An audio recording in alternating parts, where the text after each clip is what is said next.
আসসালামু আলাইকুম। আমি ইঞ্জিনিয়ার শাহাবুদ্দিন আহমেদ। সম্প্রতি মায়ানমার এবং থাইল্যান্ডে ভূমিকম্পের কারণে অসংখ্য বিল্ডিং ধসে পড়া সহ অনেক প্রাণহানির ঘটনা ঘটেছে।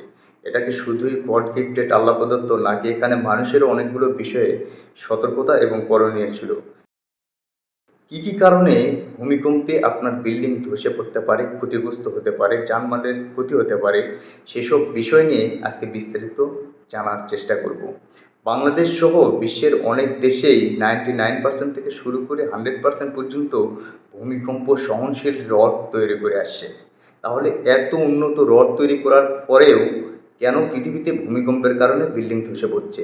শুধুই কি রড ভূমিকম্পে গুরুত্বপূর্ণ ভূমিকা রাখে, নাকি এর বাইরেও অনেকগুলো ফ্যাক্টর রয়েছে, কারণ রয়েছে, যেগুলোর কারণে আপনার বিল্ডিং ভূমিকম্পে ক্ষতিগ্রস্ত হতে পারে?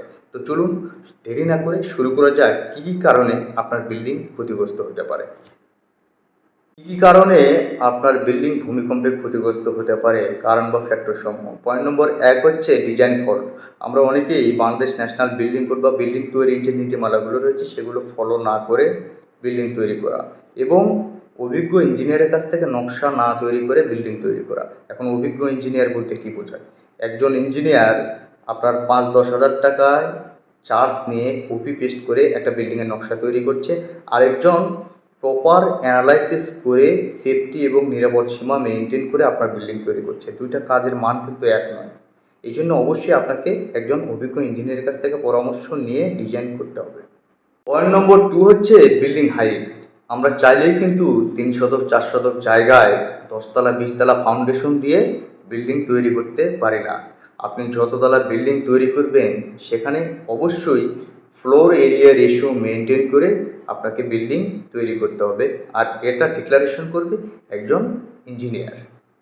পয়েন্ট নম্বর 3 হচ্ছে এজ অফ স্ট্রাকচার। আপনার স্ট্রাকচারের বয়স। এখন আপনি বিল্ডিং তৈরি করছেন 100 বছরের সময়সীমা দিয়ে। আপনি সেখানে বিল্ডিংয়ের যে ম্যাটেরিয়ালসগুলো আছে সেগুলো নিম্নমানের ব্যবহার করছেন, তাহলে কিন্তু আপনার বিল্ডিং সাস্টেইনেবল হলো না।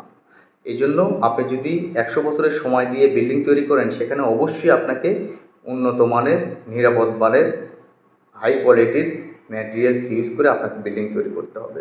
পয়েন্ট নম্বর 4 হচ্ছে ডিস্টেন্স ফ্রম ফল্ট লাইন। মানে আপনার যেখান থেকে ভূমিকম্পের উৎপত্তি সেখান থেকে আপনার বিল্ডিংয়ের ডিস্টেন্স বা দূরত্ব কতটুকু। এখন ভূমিকম্পের উৎপত্তি থেকে আপনার বিল্ডিংয়ের দূরত্ব যত দূরে হবে তত আপনার বিল্ডিং নিরাপদ থাকার সম্ভাবনা বেশি রয়েছে।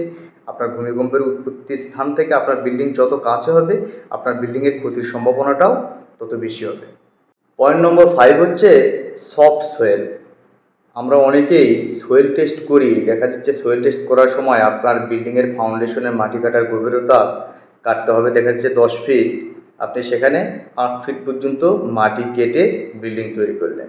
এই যে 2 ফিট সফট সোয়েল থাকলো, মাটি থাকলো, এইটা কিন্তু একটা সময় এসে আপনার বিল্ডিংয়ে ভূমিকম্পের সময় ব্যাপক পরিমাণে ইফেক্ট ফেলবে এবং খুব সহজেই আপনার বিল্ডিং ক্ষতিগ্রস্ত হওয়ার সম্ভাবনা রয়েছে। পয়েন্ট নম্বর 6 হচ্ছে লিকুইফেলেবল সোয়েল, মানে পানিযুক্ত বেলে মাটি বা পানিযুক্ত বেলে দোআঁশ মাটি। এই যুক্ত মাটিতে আপনার বিল্ডিং যখন ভূমিকম্পে ইফেক্ট আসবে তখন বিল্ডিংগুলো এরকম দুলতে থাকবে। দোলার সময় আপনার এই পানিযুক্ত মাটিটা তখন আপনার বিল্ডিংয়ের ভারসাম্যগুলো মেনটেন করতে পারবে না, তখন আপনার বিল্ডিং ক্ষতিগ্রস্ত হবে। পয়েন্ট নম্বর 7 হচ্ছে ডিস্টেন্স ফ্রম লো ল্যান্ড। এখন আপনি যে জায়গায় বাড়ি তৈরি করছেন তার পাশে একটা পুকুর রয়েছে বা একটা খাল রয়েছে, একটা নদী রয়েছে। এখন আপনার ভূমিকম্পের সময় আপনার ফাউন্ডেশনের যে অংশে নরম মাটি রয়েছে সেই অংশে দেবে যেতে চাইবে বা সেই অংশের দিকে সরে যেতে চাইবে, তখন কিন্তু আপনার বিল্ডিংয়ের লোড ভারসাম্য ঠিক থাকবে না, তখন আপনার বিল্ডিং ক্ষতিগ্রস্ত বা ধ্বংস হতে পারে। তো শুধুমাত্র রডই যে আপনার বিল্ডিংয়ে ভূমিকম্পে ব্যাকআপ দেবে বা ভূমিকম্প সহনশীল বা প্রতিরোধক হয়ে কাজ করবে, বিষয়টা এমন নয়। রডের পাশাপাশি আরও যে 7টা পয়েন্ট আমি বললাম এগুলো কিন্তু একদম ইফেক্টিভ, খুবই কার্যকরী। সবগুলো বিষয় মেনটেন করে একজন অভিজ্ঞ দক্ষ ইঞ্জিনিয়ারের পরামর্শ নিয়ে আপনি আপনার বিল্ডিংয়ের নকশা তৈরি করে তারপর বাড়ির কাজ করবেন। বাকিটা ওপর আল্লাহর ইচ্ছা।